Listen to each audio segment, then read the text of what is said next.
Welcome to Inside the Headset with New Palestine High School head football coach Kyle Ralph. I'm special teams coordinator Wes Anderson, and coach, I think we're at the bit that everybody really wants to see here in the 2015 state championship game against Fort Wayne Snider. We're going to do the fourth quarter today, and you've clawed your way back here in this third quarter to make it 42-42, and basically head into this fourth quarter with a tie ball game. Which we talked a little bit about this at the end of the video yesterday. I'm sure you feel good that you've kind of eliminated that deficit and basically got back to an even ledger. But at the same time, you kind of mentioned that you felt like the gas was starting to run out for the kids. A lot of them were playing both ways because of injuries, and it's hot in there. And so I guess my question is, you seem like you knew at this point that tank was empty. Had you started to consider at this point that you were not going to have enough gas in the tank? Yeah, like I told you yesterday, very similar feeling. Obviously, years in advance, but for you to be able to relate to it, very similar feeling to what Valpo was in 19, where that one happened a little bit later. But it was still the same feeling of, I know the kids are starting to wear down. They're really pouring it all out, in Valpo, it was to keep that lead. And this one, it was to come back. So it was different, but it was the same feeling of, you're on an emotional high because you've just tied the game up from at one point down 28 points. And at this stage, it's the biggest comeback I think that had ever happened in a state championship game in state history. So we come back from that to tie it, and you could just see in a lot of the kids that it had really taken its toll. And this, like I said, this was a great group. They were always a tough group, mentally and physically tough. But it really becomes a problem now of how much do we actually have left to give here. And that was kind of the challenge of the kids on the field to find out. The sad part about it is when you got to play both ways like we did, and most of these guys played special teams as well. Like I said, we just didn't have any depth this year. We had a lot of great players. I'm not complaining about our players or our talent or anything like that. The reality of it was we didn't have a lot of depth. It was very similar to the 19 team where, that Valpo State Championship game, we lettered like 19 kids. We had essentially are playing 5A ball with less than 20 players is really what it comes down to. And the Snider game was no different. There might have been a handful of kids like Jordan Shanahan, who was younger, that played on special teams only. But this 15 team was a lot like 19. It was really the same characters were out there, offense, defense, and special teams. It was all the familiar faces. We just didn't have the depth to play 5A ball and be successful after getting ourselves in a hole like this. And I kind of knew that at the time, but the optimism of what we had done so far in the moment really overruled that. And you felt like we've got momentum. We're going to find a way to really dig deep. But I did realize, especially, like I said, in a couple of our skilled players, that we had to burn their tank up to come back. And I don't know how much they're going to have left to give here. But I'll say this, they give it all. I mean, they give every ounce of it. It just isn't enough. Well, here we go. We're going to start this fourth quarter with the ball.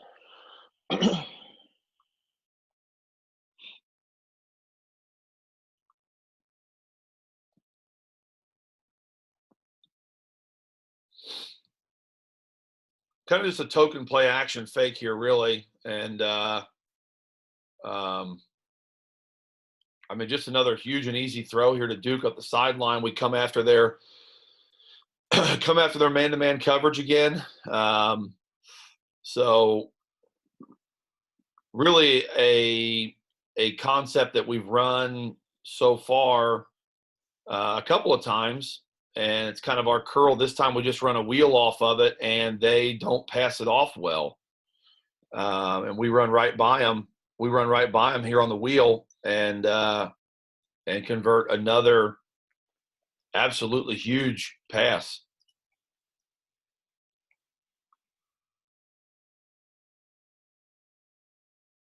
Right back to inside zone here. We're still struggling to block these guys in the middle. We're just not getting anything out of it, really.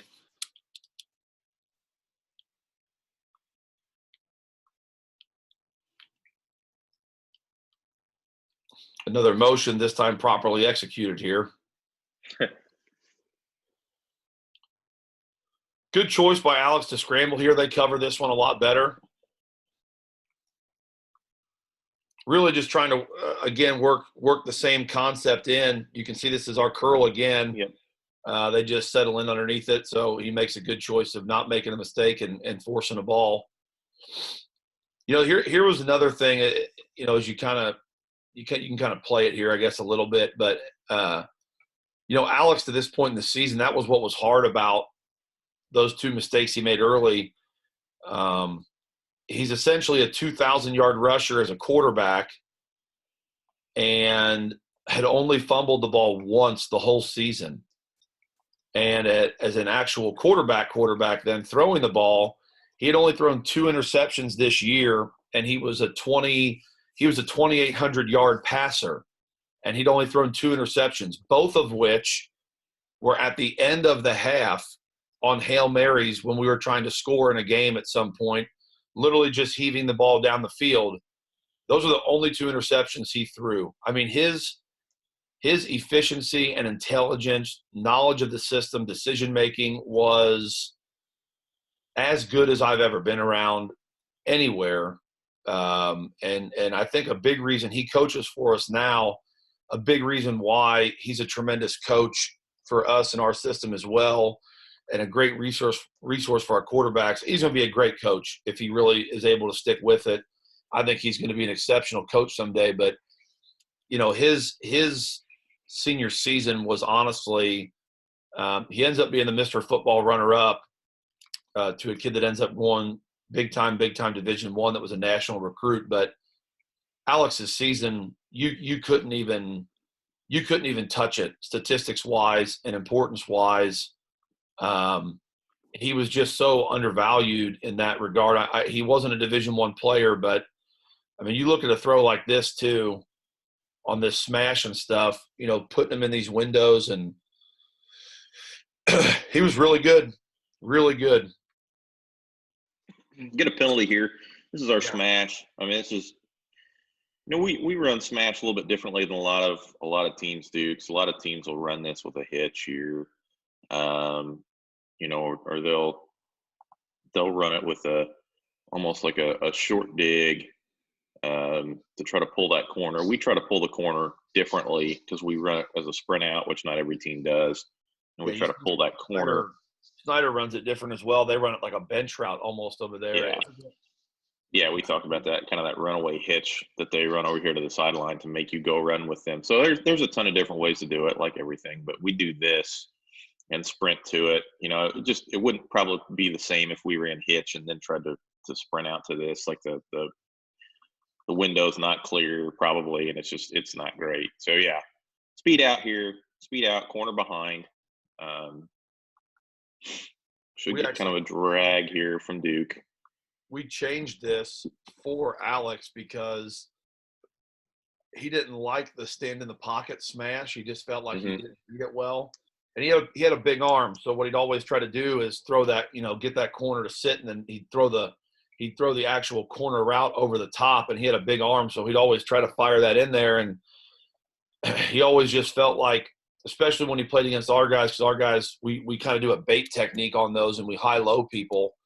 He got picked off by our own guys in practice a good amount, and he just really didn't like smashed because of that, because he'd always try to use his talent level to fit that in that window. And so we essentially redesigned the play for him and went away from a pocket pass and made it a sprint out because he was so good with his legs as well. And it made the play for us, with him especially, a lot more dangerous. So.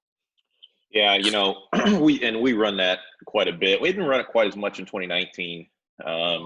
It depends on the quarterback. Yeah, every kid has preferences on what he likes the best and what he doesn't like, and this is another opportunity to talk about what I call the Twitter heroes. Look, fellas, if your quarterback doesn't like to run a third level RPO off counter, don't run it for clinic film. Run what your quarterback's good at and run what's going to help you win the game. Yeah, more importantly, can't do it. Right. You just force them to do it. Another inside zone there that kind of gets stuffed. Yeah, we're not getting anything there. Here comes quarterback zone. Yeah, we go to the field with this one. I know we've attacked the boundary with it a couple of times, but we go back to the field with this one here. Similar to what we've been talking about, they're just not making good adjustments. You can see they don't move again here, really. They move over and they play kind of their loose man technique, but that gives us a really soft pocket to the edge here. And we're just going to seal with Crumlin on the edge and then use Adam as a lead blocker. They're just not making changes, and it's been a problem for them for a long time now.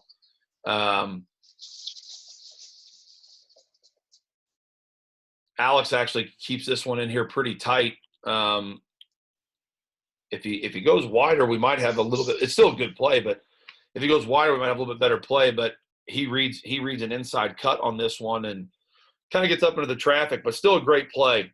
We've really got him dialed in now. The plays that we're calling are, as you've probably realized from this series, they are repetitive, but they are efficient, and we're moving the ball well. We have found the weak spots we want to come after, and we are I'm essentially just rotating, those calls in that are good for us. We're adding a couple motions into them here and there, a little bit of a tweak. You saw us go from curl to curl wheel. But we're really dialed in. I mean, our offense is really cranking, and these guys were good and they were smart. So, they're giving some good feedback when we come to the sidelines. And like I said, it's one of the best, most efficient offenses I think that the state's ever seen. And we're really cranking right now. Honestly, I mean, we're doing really well. So you go ahead.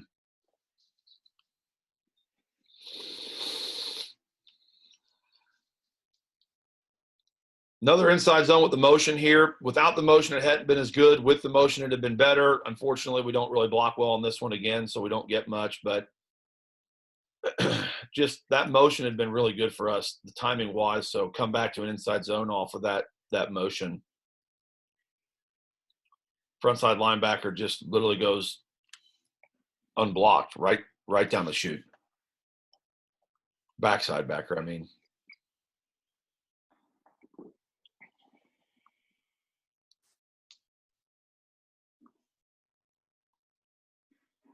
Now we come again. Now we come after the weak side of the field again and score. So now we're up by 6. So now we're up by 6. And you want to talk about the roof coming off a place, man. When we took the lead in this game after being down 28 points, and then you're down 28, you're down 21, you're down 28, you're down 21, then you're down 14, then you're down 7, then you're tied, then you're up 7. This one, and I knew it right away. You can see him on the sideline. I knew as soon as we got those blocks, my hands go up. I knew we had them. They actually pull that guy all the way across the field to stop Duke. Now, this is where they start making some critical errors here, and this is something they hadn't done. So it actually makes their problem even worse. Duke's been killing them, and he's going to continue to do so, but they're now overcompensating so much for him that they essentially have robbed themselves. Normally that guy stays there, and then the other safety goes with them. Well, this time they don't. And 4 over 3. Yeah, we actually pick up the blocks, and they put an extra guy over to Duke's side. And when we run our quarterback like we do, there's literally not a player even left for Alex. Nobody's there. So I knew right away this was a touchdown. As soon as we got the block, my hands went up. So yeah, that was wild. I mean, our side of the stands just erupted, and you're starting to really feel, holy cow, we're going to get this thing done. Now, here's the problem. You can see over on the right side this time, some of these guys, unfortunately so, and this had been a major point of contention with some of these guys, start using PAT as a play off to catch their breath. And you can see, like right now, Joe at right wing doesn't do a very good job.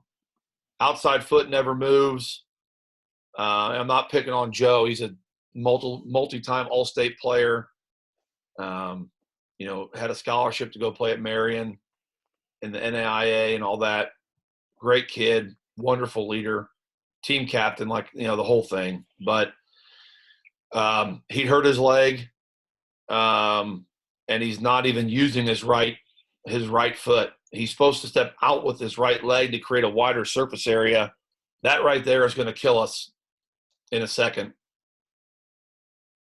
because that guy realizes he's got a short corner. Yeah. You're gonna see the difference between that one and the next one when he realizes that he doesn't have to run as wide as he's running. Speaking of things that hurt. So 49-42, right? I believe is where we're at here. And I'm going to let you talk about this one a little bit.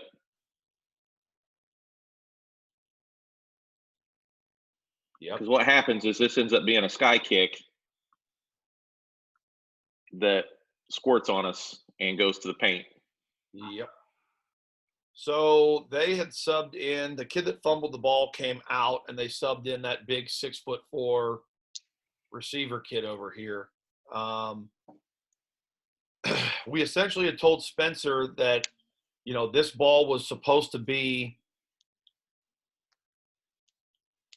in front of Hippenhammer. Like, don't kick it deep to him is what we were looking for here. Mm-hmm. And we wanted the ball to be kind of a high kick, but short, and just don't boom one down there that's not going to get in the end zone and allow him to do what he did the last time.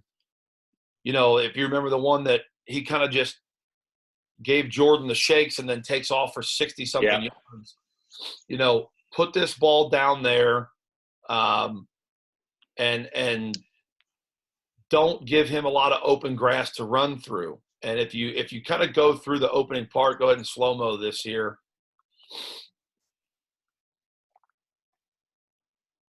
You can see we're off sides, first of all, because Spencer slows down.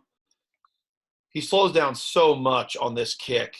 I mean, we're literally off sides because he changes his rhythm. So we're off sides, first of all. I wish they would have called a penalty, but they don't. One of the few times you really want a penalty to be called on yourself. There should have been a lot of penalties called in this game, but they weren't, and here's another one that wasn't. So you can see our players are not expecting this at all. And we actually have – the ball wasn't supposed to go over here either. We actually run past him. You can literally see how much – look at all the kids that are almost surprised by the fact of where the ball is. On top of that, because it was so short, 3 guys essentially triple stack on top of each other, because this is not what we were looking for. The ball was supposed to be down by the 20 is really where we had wanted it. It's at the 35. So we're not getting it all what we want. And we kick it to one of their best players. And when the ball's that short, half of our team can't even get over there because it's kicked at such a severe angle that the angles of the guys on the right side of the kickoff team, they can't adjust to this at all. So we kind of lose our squeezers, and then the guys that are actually on the kick side over pursue the ball and stack on top of each other because the ball comes down so fast on them. So, I mean,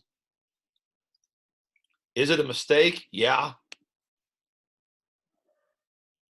Is it our fault as coaches? I guess we probably should have clarified even more what we wanted. You're asking for a pretty detailed kick in a pretty high pressure scenario. And yeah, I mean, this one just takes the wind right out of our sails. There's no way to put it.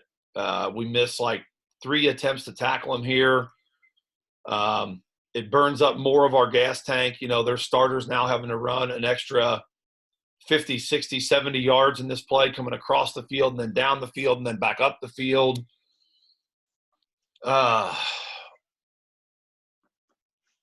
So we're now tied again at 49. Easily the worst special teams game that we've played in my time. Easily.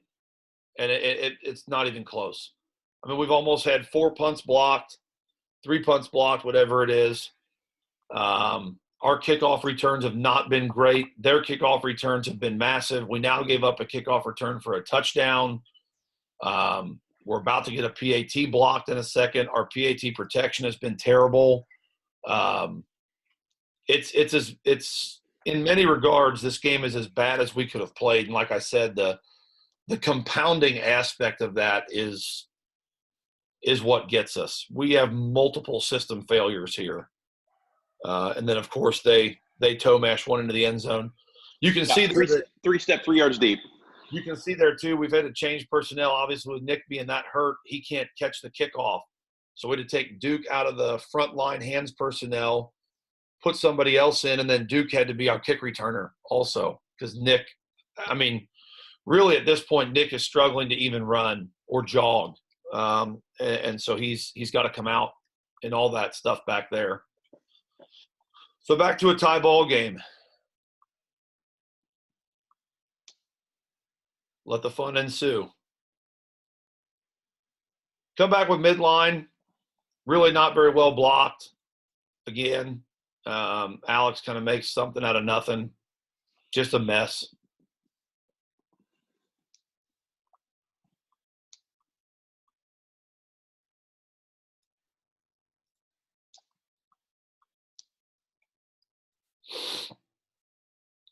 Here's our out route again. Yep. Pretty much gets pressure. They cover this one pretty well. And, this one, I don't think he would have thrown it anyway, but they cover this one up pretty well. The problem is we get beat at guard immediately. I mean, literally immediately. So we've got pressure in our face again. Alex running for his life, and here goes another multiple hits on the quarterback. I mean, he's getting punished. And he's just getting punished. He told me after this game he was sore for over a week, which I believe it. I believe that. I mean, he got absolutely brutalized in this game. This is an unbelievable throw, by the way. This is a same thing here, just a little bit different. We're going to run this into the boundary this time. I know that doesn't seem very conventional, but we bring that guy across, and they give us the cover 4 look, which is – so there's 2 reasons why we do this. One, their linebacker Rover kid is playing to the field. So on curl, the guy that got in the window last time was a linebacker type player, Rover type kid. When you run this into the boundary, they don't have that player over there. So it's going to actually give you a clear window to throw the ball in because that linebacker is not going to be there. So I decided to run the same concept, and the problem that stopped the last one shouldn't present itself on this one. Normally a 3-by-1 concept in the boundary is not something I do. That's yearly. It's not a big thing that we do. We have. We'll put the formation into the boundary, but not often do we actually do that and throw it over there, just to be honest. There's just not enough room for the type of offense that we run in our philosophy of being a spread team that is trying to make you cover the whole field. Putting everybody in one small area and then putting the ball over into that small area does not fit well into our overarching philosophy, honestly. But in this situation, I'm taking the element out of the equation that gave us a problem and giving us a chance to throw this pass. And Alex just throws an absolute seed in here into a smaller window, but it doesn't have anybody in front of it. So it's a great throw. Really a great throw. Yeah, this is just a missile. Yeah. Big, big first down there. Great route, too. I think that was Logan at the top. Great route to know where the chains were, run his route appropriate, get himself in front of the first down marker. Here comes Alex again with outside zone, the quarterback stuff. And, well. Boy, just really, really having a rough go up front right now. Yeah, backside guy gets cut loose. Front side backer gets missed. Front side defensive tackle penetrates and beats us across our face. Really struggling.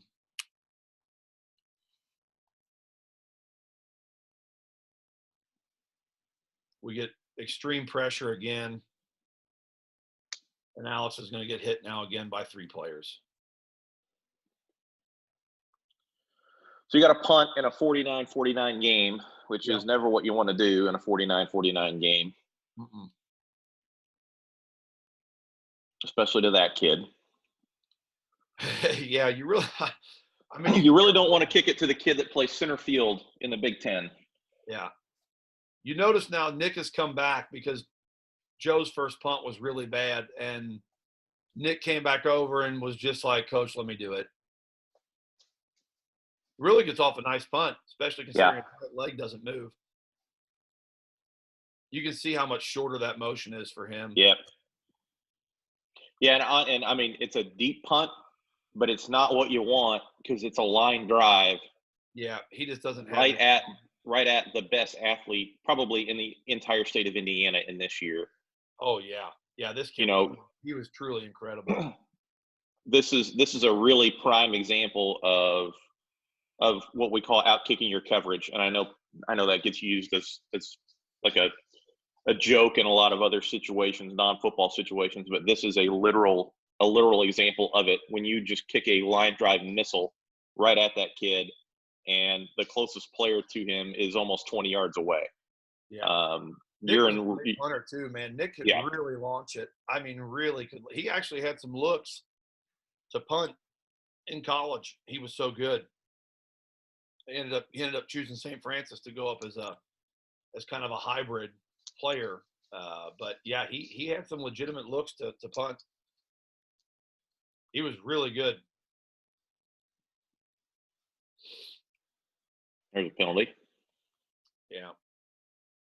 Our defensive scheme is not going to change here. I mean, we're going to stay with essentially relentless pressure, and they've adjusted. I think we really caught them off guard with that in the third quarter, and that was a big part of what happened. They made a few mistakes as well, but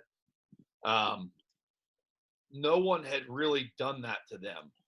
And like I said, I learned a lot from this game as it went on and the approach to it and everything. And you probably know this because you've been with us since this point, but that was definitely one thing that I learned from this game is I knew everyone had been afraid of them and what their offense could do. I understood that, and I knew why they were afraid of them. And it's not that we were afraid, but we felt like our plan was the best for what we had. And like I mentioned, one of the things in my head was how do you can kind of let it roll here, but how do you keep them off of that rhythm? And one of the possibilities was you roll the dice and you put a lot of pressure on and play man-to-man, which normally I'm not a fan of, but it just didn't make sense in that moment as we planned throughout the week to do that. And what really should have happened is that probably should have been a bigger piece of our plan. And you being with us now know this as well.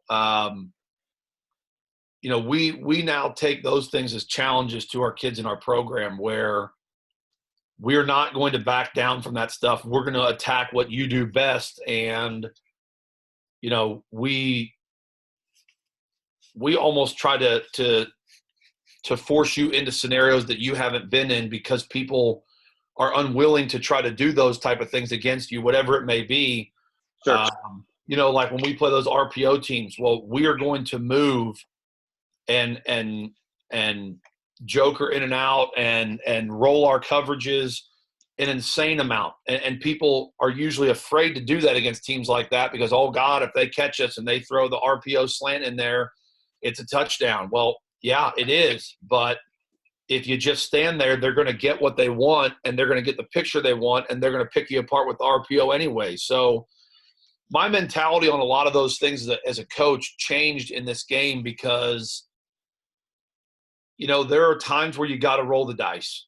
And you've got to gamble on your kids. And like I said, I was upset at myself because maybe our plan wasn't the best plan. And normally I'm a big challenger of the status quo in that regard, where I'm always looking to find something better. And maybe I should have believed in our kids a little bit more, that they could do that for 4 quarters instead of just the 2 that we're going to try it here. So I don't know. But that's something that I learned from this game, where we're definitely not that now. We're going to put faith in our kids, and we're going to do a lot of stuff creatively. This is another one that's just brutal. Yeah, this is the same kid that just returned the kick for the touchdown. So this was another one, and there's nothing he can do. This was the bad part about, the speech I just gave. This is one of the reasons why I didn't feel like it was the appropriate thing for us to try this game. I know I've mentioned this a ton, but this is a 6'4", 190+ pound receiver on 5'8", 155-pound Logan Green, and I had just said before this, we knew this. This was such a killer. He knows what's coming. Every time these guys came inside to the numbers, they ran either an out, a bench, or a fade. We knew it. It was in the scouting report. I mean, he knows the route, and I'm screaming at him, reminding him of that. He knows it. Here's the deal. What are you supposed to do when a D1 quarterback throws a ball up to a D1 receiver that hits him like this? Yeah. First of all, it's over the outside shoulder to the sideline where you can't touch it. We get a huge push off that doesn't get called right there. So a bigger, more physical guy pushes off and creates separation. We don't get our guys are going to start pass interference in this year more, by the way, Wes. Our receivers they're going to start pushing off every single play from now on. All PI offense. Here we go. Go Dragons. I'll clinic that one up. What is called the push-off offense. How to throw for 8,000 yards in a season. Just push off. Never going to get called. So he pushes off. He creates separation. Quarterback makes a great throw, and then he just uses his size and length to pretty much stiff-arm Logan to the ground, and they score again. They call penalty on us there? I don't think so. I'm not sure what you would call. He lays the flag down right there. Yeah. I think it was offensive face mask. Logan got his face mask. Even better. Yeah. So now, is it 56-49? Yeah, now we're losing by 7 again.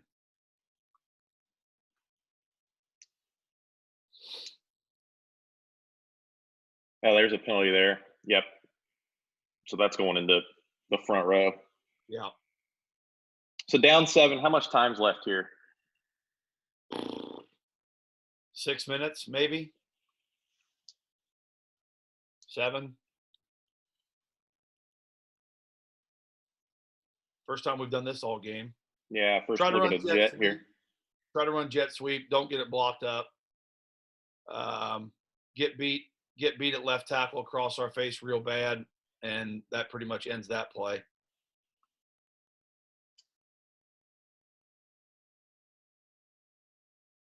Another sack, huge pressure.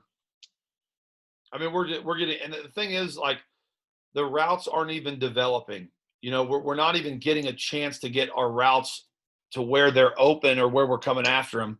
This, by the way, is incredible. That's just silly right there is what that is. Yeah, this is an absolutely absurd throw, and Brett runs a phenomenal route. So Brett, this was part of saving the tank on some of these guys. So Brett had played for us a lot. He's a sophomore in this film. Really had a good season for us. Had a great Zionsville game, as a matter of fact. Had played really good football, and he's kind of been in and out of this game, started this game, then kind of rotates in and out and stuff with with Logan and some of those other guys to keep him fresh. And Brett was always a great route runner. And Yep. this is just a probably one of the best route runners, definitely one of the best ones we've had in my time here. Oh, yeah. Yeah. I mean, just a surgeon. Yeah. So this is him, and he's younger. He does a really good job of kind of this little stick and stem, and then a good body lean into this kid. Alex, I mean, you go back real quick. Alex has got guys laying all around his feet here and just stands in the pocket on 3rd and a mile and delivers an absolute gem right over Brett's shoulder. And I mean, this was, I can't understate how big this was on 3rd and whatever this is, 17 or something. We pretty much call a one-man route on this one to come after this man-to-man coverage that you see here at the bottom. And boy, it pays off. This is huge, huge for us. Brett gets this kid's feet mixed up on this little stick here right there. That kid sticks his feet in the ground too much, and we beat him. Mm-hmm. Just really a great play. I mean, this throw is that's a Power 5 throw right there. I don't care what you say. I know you're going to agree with me, but I don't care what anybody says. That is Alex ended up going to UIndy, but I never understood. Man alive. Those schools came in. I mean, there were schools from the Big Ten to the MAC, all the way down to Division III that were coming in for him, and I never understood. I mean, he was definitely tall enough. He was big enough. I mean, the 4-time national champion North Dakota State came in and did a workout with him, and he never got any offers.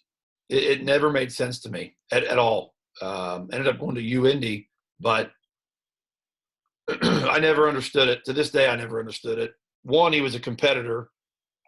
2, he was a leader. 3, he was supremely talented. I mean, he was 6'2" and 195 pounds. He's a big boy. Yeah. Yeah, he was really good. Another good one by him right here. Our quarterback inside zone.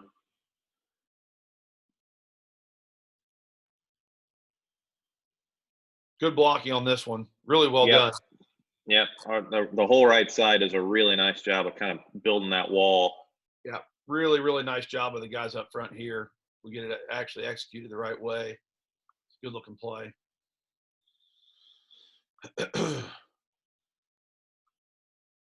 Really good job here. I know we've talked a lot about Deerheimer in a game here, but does a really nice job of kind of sifting back for that linebacker right here. And that's what makes the lane. There it is.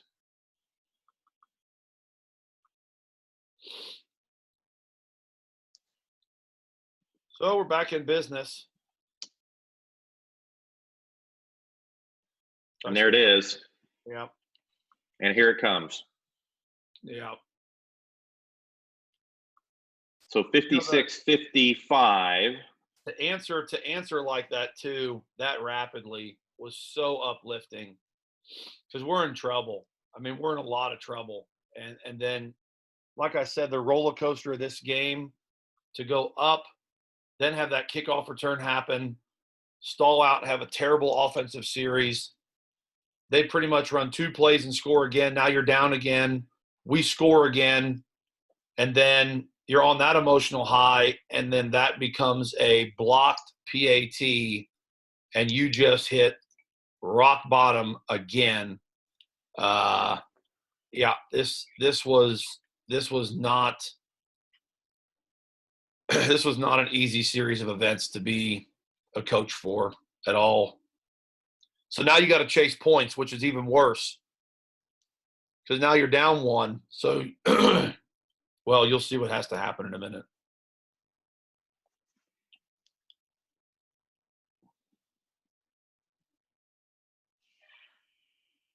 So this is relatively correct. Now we pretty much told him, kick the ball down the middle of the field and we'll live with it. Like, Yeah, they've got hands out. yeah. And so he just tries to line drive, squib this thing, and of course this kid jumps up in midair and bats it down. So now they've got incredible field position again, and you know, we're kind of at the stage now where we're not stopping them again. You know, they're just getting after us here. They're coming after the man-to-man stuff by creating one-on-one matches, which we knew was going to happen at some point. They're going to figure it out, and they're going to come after us with their better athletes one-on-one, and we're not going to be able to stop that. So, you know, we try to play a little field position here, and this kid jumps up and swats the ball out of midair and puts him at the 41, and it's like, okay, great. That's not what we wanted, but Spencer does what we're supposed to do. They just, I mean, literally jump up in midair and hit a ball that's screaming by that kid's head. Could have been a turnover. Almost was.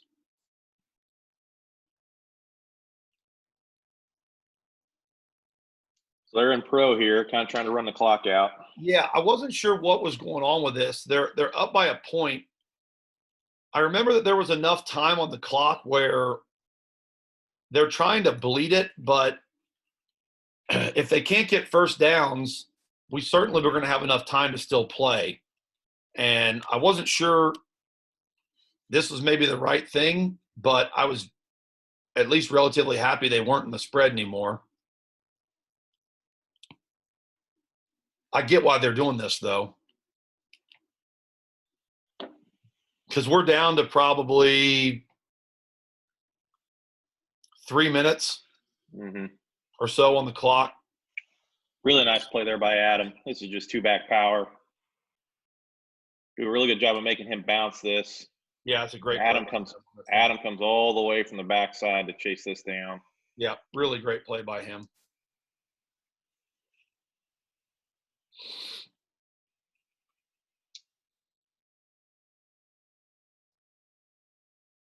Now here's the boot off of it.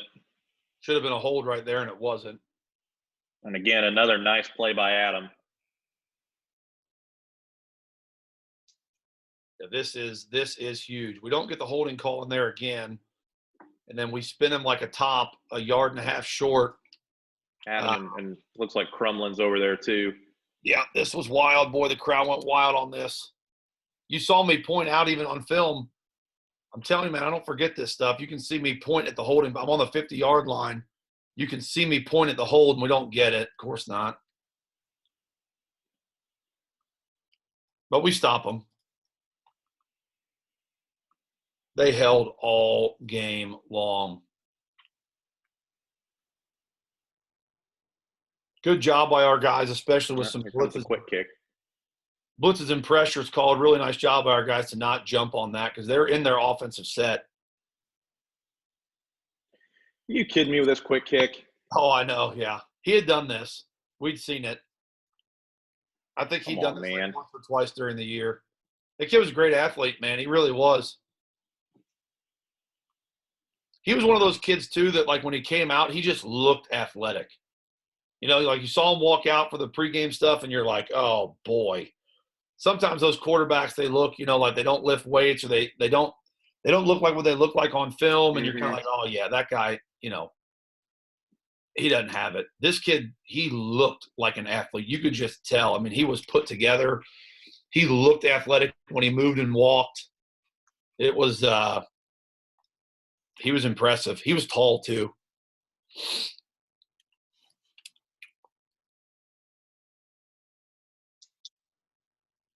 So we're in a 2-minute scenario here, and this sequence of events is pretty interesting. So we come out, kind of give them the play that we want here, have made a decision that we're gonna work our smash concept because it's going to allow us to move the pocket and kind of get things going. So we come out with Verts there, and then get a penalty. Pass interference penalty.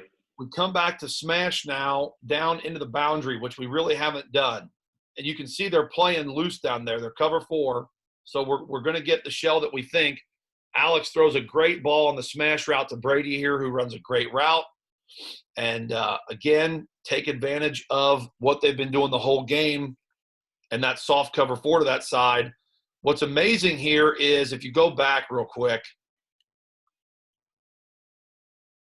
To this one or the last one? Right here. So you got to drag the film thing back some. But on the previous play, Duke had run by his guy on the bender. And to be honest, if you see him kind of get across the field, that guy is above him like that. So he's open. Okay.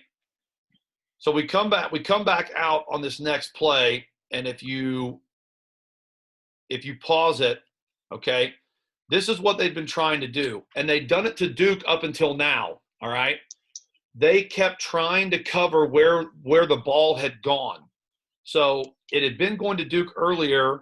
They start covering Duke with that extra player. Well, then we throw the ball to Logan, and all of a sudden Logan's getting the extra player. Well, then we throw it to Brett, and then Brett's side gets the extra player. Well, we just threw the ball to Brady into the sideline. So if you pause it, look where their guy is. Okay, their safety is on the opposite of the number 5 at the bottom of the screen, because that's where they think the ball is going to go. So if you drag the film to the start of the play, all right, this is where I've got to give our kids and how smart they were and how good they were about knowing what's in front of their faces. Duke realizes, like, oh my God, they finally have let me go. Like, really? I mean, he looks out in front and realizes that their over-the-top help, their cover 1 guy, has now left him alone finally. And he walks back over to Alex and pretty much notifies Alex, like, I'm open here. Like, just – so he actually told him to half roll and then hit me on the bender. Like, told him, I'm going to beat this kid. This guy can't cover Duke. So – in their guessing game of trying to figure out where the ball was going to go, they left our best player uncovered. And the kids executed flawlessly. I mean, absolutely incredible. I call the play, and it makes me look – It's the same play. It's the same play. I call the play, and so this makes me look like a genius, but Snider makes a mistake here, overcompensates for where the ball had just gone, and Duke sees that. And this is where players make plays. You know, players make you look like a good play caller, and some coaches don't understand that. I did not call this play to get this effect, but our players have been – now, they have been well coached, obviously, and they understand the game of football, so they know what they're looking at. And this – and Alex is getting hit again, by the way. This is absolutely incredible. And we are, by the way, I mean, there's about a minute and a half to go in the game. There's a good and a bad to this. Let me stop you real quick before you go on to that. Let me ask you this.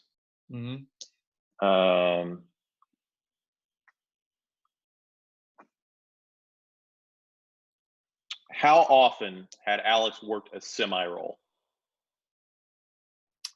We had thrown this in 2 years. We had thrown this maybe twice, like this, and one of which was in a 7-on-7 tournament. We had thrown smash a bunch, but the half roll, put your foot down, throw the bender, I think he had executed this 2 times in 2 years. And like I said, one of them was in T-shirt and shorts in a 7-on-7. I mean, it's disgusting. It's an absolutely absurd throw. So now we're ahead again. And there's under a minute and a half, I'm pretty sure. Now, I know I said this, if those people that saw that top 25 countdown, I did. Here's the good and the bad to this. The good is we're ahead. The bad is, while everybody is going absolutely bonkers on the sidelines and on the headset, I looked at the clock, and the first thing I said was, we gave them too much time. That's the only thing I said. I had just a bad feeling. Not that your player would ever have done the whole like slide at the 1 yard line thing to eat clock in this scenario, but we needed to score, and we scored so quick. I honestly, that was my comment on the headset, is we just scored too fast. And that's a sinking feeling. So the other big problem is here, we have to chase points now because we're only up by 6. Or, yeah, 5, whatever it is. 5. So we got to chase a little bit, and we've got to go for 2. So it's 61-55, right? Yeah, 61-55. 61-56. 61-56. Yeah, we're ahead by 5 points. So we've got to chase. And that's a big problem here. So, is it? Yeah, I think it's 50. Yeah, 56. Yeah. So we go for the 2 to get us back to the touchdown number to get to 63. And we get beat across our face up front really bad. We get compressed and fall over at tackle, and we literally end up about a half a yard short of converting this. There was no one else on the team that was going to carry this ball but him on this play. And, boy, he gives everything he's got with, again, not much blocking here and not much of a hole to run through. In hindsight, I probably should have motioned at this, but I motioned away, and they don't move this time, and that extra guy stays there, which on the headset too, I immediately said out loud, like, oh, crap, he didn't move. Because they'd been moving. This time he doesn't. At the end of the day, I'm not even sure if there was a rhyme or reason for why they were moving, when they did and when they didn't. I know that there has to be, but we really felt like we figured it out. We essentially just kept outflanking them to one side or the other over and over and over again. We had gotten so many different looks at this point that my best guess was they'd been moving with us. They'll move again. This time they don't. I don't know. I really don't know what it was and what it wasn't, but it had been killing them, and this time they don't move. So there's an extra player over there that really ends up being kind of one of the guys that gets in the scrum and falls over, but it's still an extra hat that we don't want in that mess of bodies. But anyway, so yeah, we had to chase points because of the blocked PAT, so we don't get that. If we had hit the PAT, this game's 63-56. And quite frankly, we're going to probably go play overtime. You never know how big certain moments are in these games until you get a chance to look back on them. I knew that was big in that moment, obviously, but the so-called ripple effect that those moments have, you think, oh, coach, it's a point. It's 1 point.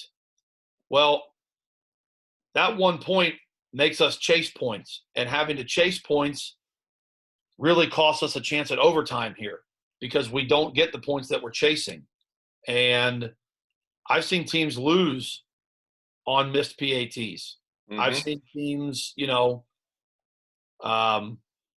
win on PATs at the end of the game, et cetera. So the ripple effect created by something that small becomes exceptionally large when you're playing in championship level games like this, and we pay the price. We pay the price in a major way. So back out on defense now.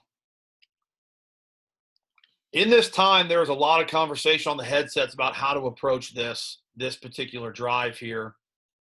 They get a big kickoff return again, which hurts, but we decided that we're going to loosen up a little bit, keep them in front of the chains, don't let their weapons just run right by us. And And Joe's going to kind of spy the quarterback for us, essentially, is what's going to happen here.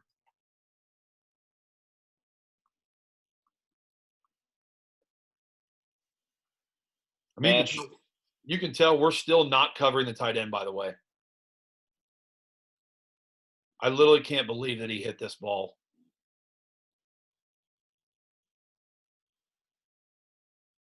I mean, he throws that over the linebacker's head in that window. We're way too loose on our coverage on this to begin with here, but we'd also told this kid stay away from him. So they chunk us here right out of the gate. Tight end was wide open, though. We're still not covering him. It's like a flood concept, and then they kind of set up this. Yeah, they set up this little leak. Yep, it's a good play. With the tackle out there to lead. We're not pressuring either. We just don't have – there's no one over there.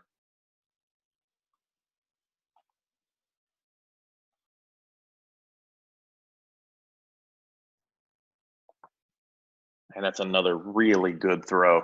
Yeah. You know, in hindsight, should we have kept putting on extreme pressure? I don't know. We probably could have. Could have probably continued to play man, but we you know, they had just started exposing us in man. I'm not sure if it's any better or any worse here. So we go back to some of our zone stuff, and again, I don't know if it's better or worse. It's oh boy. So this is another one of those things that you don't know until you get to really see it. This is not like it's his fault or something, but Brett goes to make an effort play here on this ball and tips it with his fingers, and Nick is tips it away from Nick. Nick is sizing the ball up to intercept it. If Brett doesn't touch this, if you slow it down, go back. That ball is going right there. You're going to see Nick stick his arms out. That ball is going into Nick's arms, and Brett doesn't know, obviously, that Nick is there, and he reaches up and tips this ball, and when he does, it changes the trajectory of it and knocks it out behind where Nick can get it. We're going to pick – I mean, I'm telling you right now, the end zone shot's even better. We're intercepting that ball. There's no doubt in my mind that Nick's picking this off. It is right into his arms. Brett tips it. It goes behind Nick, and there's no interception. That's it. Game's over. Nick picks that off. That game is over. It's done. We take a knee, and we're out of there. Finished. It's a heartbreaker. I mean, it's an absolute heart. It's your kids giving tremendous effort. You don't know that. You don't know Nick. You don't know that Nick's behind you sizing that ball up. I mean, he's got that ball dead to rights, and Brett tries to make a play, and he tips it out of Nick's trajectory, and we don't get it. But that right there, ball game's over. We win. We're back-to-back state champions. Now, again, does that lose the game for us? No. We have played terrible. We don't deserve, honestly, to win this game the way that we have played overall. So you can't say that, oh, God, that lost us the game. It didn't. It didn't. There's about 38 things in this game that lost us the game, maybe 100, honestly. Probably closer to 100. But that one would have covered up for all of them. I mean, we had that ball dead to rights. They come right back to the middle of the field, drill one down here, use their timeouts, stopping the clock. Like it's going to be a spike. Yep, spike. Now that's the other part about this now. So they ran out of timeouts. I think after this play. Is it after this play? Maybe. They had none left. They couldn't stop the clock. That's what I'm saying. We get the ball back we need. This game's pretty much – it's over. It's done. We get a stop here, it's over with. So, yeah, they were out of timeouts. I don't even want to watch this. So, I think I called a timeout They spiked the ball. I made them waste a down. I wanted a timeout anyway. They spiked the ball. They wasted down. I call our timeout. Bring everybody over. And I told them, I said, guys, look, the 2 goal line plays that they're going to run are this and this. They're either going to go under center and they're going to run their kind of power play with the big running back kid, but they only have, 15 seconds left. And they're probably not going to get another playoff if they run that kind of power counter play with the big guy. It's just not practical. So the other thing that they had done is they went into shotgun from down here. And again, their 7-on-7 stuff, they run a lot of these pick and rub routes. So I told the DBs, you've got to play on different levels and you can't get picked because they're going to try to pick you. He's going to move and they're going to try to pick you. And then he's going to try to get an easy throw or he can run it. I mean, it's honestly the same thing I would call down here. So we don't get, if you go back, we don't get the picks necessarily. What they do instead, which is actually really good, is they use the slot to essentially go pick our inside guys. So you're not going to get a call on this. They go essentially hit our linebacker in the back, and they're going to pick him so that if the quarterback runs the ball, he still has an open lane to run, but they're going to run a one-man bench route with hip and hammer up top. So when the slot goes in there to essentially crack the box and pick the box, you get their best player one-on-one with as much room as he can possibly have. And then you've got the quarterback who can run here. So we actually cover hip and hammer up pretty well. It's not bad. So at this point, the quarterback has got a decision. He's either going to carry this out with hip and hammer, which I really think we've got covered, or he's going to do what we want him to do, which is run the ball, because they don't have enough time to get another play in. There's no way. I mean, they're going to have the ball's killed at 8 seconds eventually here. I really don't think they can get a second play in and off in that amount of time if we tackle him. So this really is kind of what we wanted to have happen. Here's you want to talk about heartbreaking. So we get him stopped right there at the 2 and hit him at the 2. We've got one guy on the ground on his legs. Joe is hitting him up high in the shoulder pads. All right. The quarterback falls.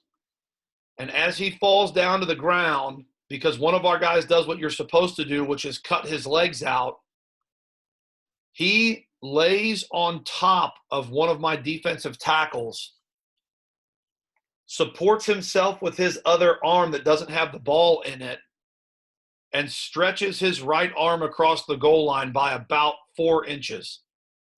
He's not down. He's literally laying on top of one of my players. And it's almost like one of those movie type things. I mean, it really is. He is being held up by one of my defensive tackles and keeps himself up with a really heady play by putting his offhand into the turf and essentially just gets rolled forward over the goal line. I mean, it's heartbreaking. It's absolutely heartbreaking. I mean, if my defensive tackle is 6 inches further back on that kid's body, his knees hit the ground. But both of his legs were braced up by the people underneath him, so he didn't touch the turf. I mean, it's an absolute heartbreaker.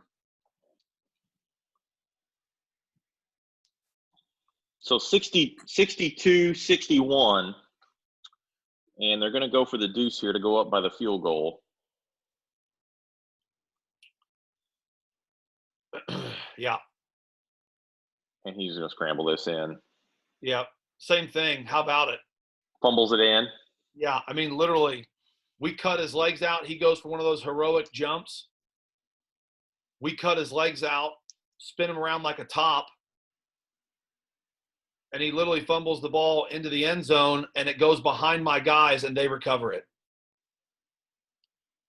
It's like, well, okay. Not like those 2 points matter that much. I mean, we've got 8 seconds left. We're not going to be able to do anything. But they definitely caught some breaks there at the end for sure. I mean, it always goes both ways. You know, the ball bounces your way every once in a while, but the ending sequence of this game, that's actually the first time I've ever watched it in its entirety. The ending sequence of this game is just heartbreaking. It really is. It's just from us not converting the 2-point conversion on our end by about a half of a yard to that sequence you just watched right there. And then even more sickening, you know, you come out, we call a play. Here's what's wild about this too. So we really only have like 1 or 2 plays for this scenario. So we call this one. We call pretty much empty. It's 4 verts with a crossing route. Okay. If you watch this happen, Duke actually Adam actually wins here on this one. And the right-hand side, we actually run by one of their guys on the right. Those throws aren't going to get us anything though. So Alex just chucks it up deep, and, you know, heartbreaker, he ends his career on an interception, which is just a shame, you know, for what he had done. But like I said, the second half from that kid, or really the 3 quarters from that kid, I mean, he ends up throwing for a state championship record in all levels. He throws for over 500 yards. I think he accounted for every one of our touchdowns. He counted for 9 touchdowns total. So throws for over 500, runs for like 165, breaks the state record for most total yards accounted for in a game, most touchdowns accounted for in a game, the whole deal, and then ended on a pick on a last-second Hail Mary like that. Brutal, just brutal, you know. And those guys poured it out. It just wasn't enough. We couldn't overcome the mistakes we'd made and the lack of quality play. I mean, you can't do that. You know, and a lot of those guys tried. I mean, it was a great effort by more kids than just Alex. I mean, Duke set a state record, had over 300 yards receiving, had, I think, 4 or 5 touchdowns. That was a state record. Duke's actually got a record in 4A and 5A for receiving yards and touchdowns in both of those divisions. He's got, you know, we played in two state championship games. He's got like 8 touchdowns in 2 games. I mean, he ends his career on that type of a note. Well, there's no other way to put it. It was brutal, and it was a hard goodbye, because that's it. You know, that's the hard part about coaching. My last moments with that group and those kids were on that field, and there's no message. There's nothing you can say that's going to make any of that any better. Most of those kids had played for us since I'd gotten the job there in 2013. They played as young kids as sophomores. They were part of the culture change. They were part of who we had become. They're a huge part of why we are what we are. And, you know, you got to say goodbye to that group under that circumstance. It was my least favorite moment as a head football coach so far by a lot. You know, while that group is always important to me and always will be important to me for what we went through together, there's nothing that's going to take away the pain of that game for me personally, for a long time, because I felt like I failed the kids, and that group deserved better. And I hate watching that game. You know, my observation as an outsider is you score 61, should have scored 63, but you probably left at least 14 out there, maybe more. Yeah. I can think of two specific plays that were probably touchdowns that you end up not scoring on the drive. And that's insane to think about. That's 77, Yeah. um, which is just, that's mind-boggling. And it. I think anybody that had not that that, and I've had this conversation with people over the years too that have kind of asked me about, like, coming into the program right after that game and all that other stuff. But I think if people that had not watched the game and really understood football, would go, "Hey, you scored 61. How bad could you really play?" Um, Pretty bad. Pretty bad. Really struggled up front the whole night. Really didn't do a lot well at any point. There was a few good runs there, but pass protection really struggled. 2 or 3 drops. You fumbled twice. Um, Almost had a bunch of punts blocked. You had an extra point blocked. You had a kick return for a touchdown. Just on all that on mistakes. Not. And I don't say it's taking away from Coach Tip and his guys. I said this when we started this. Like, those guys are really, really good. Yeah, and they've been great for a long time. Great for a long time. Really smart guys, really great guys. Good to talk to those guys on a clinic circuit and stuff. And they're the best of the best. And they just had some dudes we didn't have. But at the same time, when you look at our mistakes, it's those are self-inflicted wounds to a lot of degree. Those aren't, Mac Hippenhammer just flat runs by our best player. There's some of that on there, but especially on offense, it's not like, well, we just, that dude's just better than us. And, we've had those nights. But to me, a lot of what went wrong wasn't that. And I think that, you alluded to it, but, when you look back on it and think 77 or 84 was potentially in the cards here, I think that's a real disappointing thing. And a great ball game, obviously. What an insane football game. I haven't told the story yet, but I told you this. So like I said, this was my last year before I came on staff, and I was actually at a wedding this night. My wife and I, one of our mutual friends, got married. Which, first of all, who gets married on Black Friday? But sort of wedding in Kokomo, and the reception starts at the same time the game kicks off. So, like, in between doing the chicken dance and the YMCA and the Cupid shuffle and all that garbage, I'm checking my phone, and then I've got the live stream up, and I'm checking on the game, and we do the full reception. And in Kokomo, get in the car, drive all the way back to Indianapolis, and get home, and the game's still not over. And I got to watch most of the fourth quarter here at home, which is how long that game went. But I know you feel like it got away a little bit, just because of kind of shooting yourself in the foot, honestly. Yeah. Like I said, in the bigger picture, and I still, like I said, I still maintain this to this day. I let the kids down, and that's what hurts me the most. I failed the kids, and that shouldn't happen. It shouldn't happen.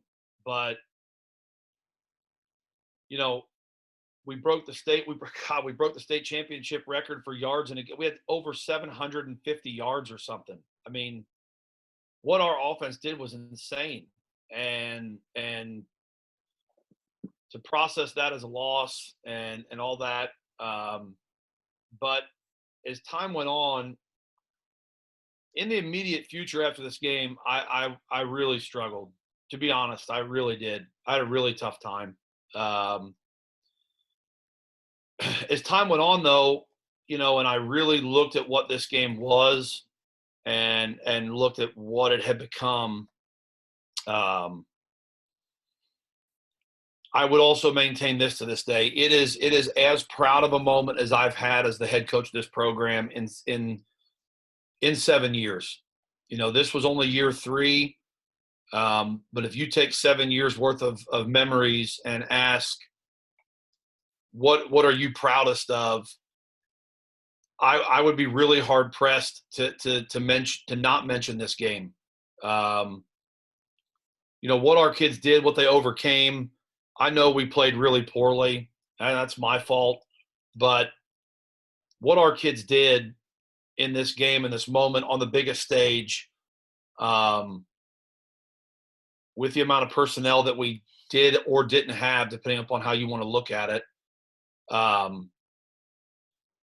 What else are you supposed to say but how proud you are? I mean, realistically, this was our first year in 5A, and we had gone through Columbus East, who is one more year away from having to go to 6A, I think, or one more cycle away from having to go to 6A. We had to get through Columbus East.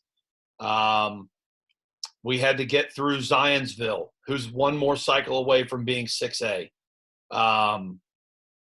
We've got to go through Castle, who's one of the biggest schools in all of 5A. Then you've got to go against Snider, who previously had been in the state championship against the 6A schools in the previous years before they made 6A. They'd been competing and banging with Lawrence Central and all those guys. I mean, the road that we had to travel to get there as the smallest school in the division, we had at this time had about 1,100 kids in the building. And the schools that we played on the way to get there, Snider had 1,800 something, I think. Castle had almost 2,000. Zionsville had almost 2,000. Columbus East was the next smallest school compared to us, and they had 1,600. I mean, there's no way to say that this isn't one of the proudest things that I've been a part of as a coach. I know we lost. I get it, and that sucks. But the way our kids represented our program, to me, as time goes on, is the most important thing. And they represented us with tremendous effort, character, a never quitting attitude, and really laid the foundation, I think, for what it really means to be a Dragon football player. And yeah, we didn't win, and that's part of the deal. We were one of life's three people in this one. We prepared our butts off. We did the best that we could, and we lost. Someone's got to lose. But there was no quitting these kids. And to me, that was really important as we try to regroup from this and move forward. The lesson that these guys in their kind of final act teach everybody who's going to come into our program, all those little kids that sat in the stands and watched this, understand that losing's part of the game. But, man, when you watch these guys play, quitting's not an option. And to me, I think that was really important. That lesson has definitely stood the test of time. Like I said, I've learned a lot from this particular game, as hard as it was, and it was really hard. Let me stop you for a second and ask you a quick question here, because you said several times that you took a lot of personal responsibility for what happened in this game. I presume, being around you as long as I have now, I presume that this is kind of that main driver for you now in how prepared you are and how hard you work and how thorough everything is done. Is that correct? Yeah, I mean, it's a big part. I always prepared well, but this was one of those things where I know we've had one of those moments recently as well, but this was one of the moments for me where I really did. I felt like I had let everybody down, that we let one get away. I failed that group. And well, yeah, quite frankly, I don't ever want to feel that again. I don't ever want to feel that way again. And from this point, I mean, we really overachieved the next couple of years, and I think part of that is because of who I become from this game. Because we're not very talented the next couple of years, but we only lose 2 games, and we should have lost a lot more.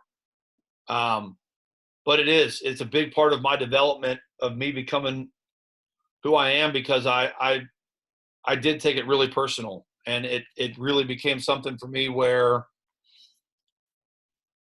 I don't ever want to feel that way again, ever. I hate to lose. No one likes to lose. That's just a silly thing. Oh, yeah, I love losing. No one likes to lose. But I felt like this, in a way, was preventable. And I felt like if I'd have just done more, I could have prevented this. And yeah, I've really probably become obsessive about it because I don't ever want to feel that again. I mean, this night when I got home,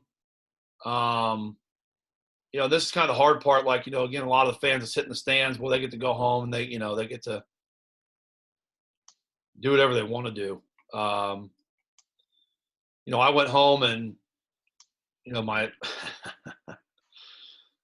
my son at the time was 6. I think he was 6.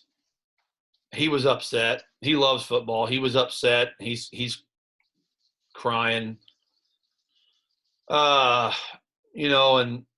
obviously my wife, Ashley, doesn't really know how to approach me because she knows how I am with this stuff. And she's just kind of there to listen if I want to say anything, which I really didn't. So I'm sitting there and I'm kind of putting the kids to bed, and my son looks up at me and he's upset still. And he goes, "Dad," he said, "You upset?" And I said, "Yeah, man." I said, I'm upset, I said, "But I'm okay. I'm not going to sit there." And I said, "But I'm okay," and he goes, "Hey, don't worry about it. You'll win another one." And I'm like, "Well, thanks, man. Thanks a lot." And he goes, "You will." He said, You'll win another one. It's okay." And I'm like, "Well, I hope you're right, pal. Good night." So I tuck him in, and well, it was right. We won a couple more since then, but that kind of got my mind going, back to the 2014 thing I talked about of how many times you get this opportunity. We've had 2 in 3 years. That's pretty daggone special. Will we ever get this chance again? And did we just blow it? Did I just blow my last opportunity as a coach to be in a state championship? Is that what my last state championship memory is going to be? And that I think is what haunted me to where your question just was, is that really going to be the last chance that I do get as a head coach to lead a team to the top of the mountain, so to speak? And it couldn't be that way. I honestly, I went home and I sat on the couch motionless, watching football and football reruns of college till probably 5 or 6 in the morning the next day, and didn't go to sleep. I probably slept. I made my depth chart and went to bed, and probably slept for about an hour and a half or 2. Got up and went out and bought breakfast for the kids and the family, and started going to work on the next season. I just didn't know any other way to do it. I didn't really know how to cope with it, to be honest. I probably didn't cope with it very well. I know after about 3 or 4 days, I had a bunch of coaches on the staff that at least texted me and reached out like, "You all right?" And yeah, I'm fine. I mean, I don't know. I got to cope with it my own way. And I guess the way that I cope with this one, to go back to that question, is I just cope with it by making myself busy with work and working harder and trying to not think about it, honestly. Yeah. Well, let's mercifully, let's put this to bed, and look ahead to a better football game next week. And what do you think is next on the agenda here? Well, what do we got on the old pad of paper there? Well, I know you talked about Castle from 15, which is the week before this game. I've got Franklin from 19. Honestly, I think we've knocked out a bunch of the rest. So, I know we're gonna have Dan be a guest on the the Castle one. So maybe we'll make sure that he's got time. Let the Franklin one. I mean, we only played for. Yeah. We have the starters in for what, like 2.5 quarters or 3 quarters, maybe, something like that. Yeah. They didn't finish the game. Yeah. So, yeah. Let's plan on Castle then. If Dan's going to be available, let's see if we can get Castle done. Yeah, I mean, we have till Monday, so that's. Yeah. Yeah, we'll do Castle, and then we can do Franklin at the back end of the week next week. Sounds good. I am thankful that this is over with. That was the first time I've watched that game in its entirety and not just watched a clip or a snippet of it because I need something for a clinic film or whatever that was well executed. That was any coach out there that watches this stuff knows how tough that stuff is. And yeah. anyone, that was not fun. That was not enjoyable. But there's a lot to learn from that game, I think. Kind of getting a little personal perspective for me and kind of how when you watch that game, like I said, the amount of things that we did that we can't, the motioning is so uncharacteristic for us, and how we attack that and trying to figure out where the weak points are in the defense based on that. I mean, there's a lot of stuff that went into a game like that. So hopefully that was a good learning experience for a lot of people. But, yeah, we're starting to kind of run out of games here. So if you guys have anything that you want to see or anything, and maybe it'd be interesting to do a real blast from the past, go back. I know some people have wanted to see that that 13 Chittard game and all that stuff. So, we got some games that are still out there that I think will be really interesting pieces. So, yeah, if you guys got any questions or thoughts or anything, make sure you respond to one of us, and we'll keep getting it done. All right, Coach. Well, we'll plan on. We're not going to rewatch Snider, though. That cannot be a request. that is it. It's been put away in the deepest, darkest parts of our huddle account, and it's not coming back to see the light of day again. That one's over with. All right, Coach. Well, I know this wasn't easy, but I'm sure everybody appreciated it, and we'll plan on seeing you next week. Sounds good.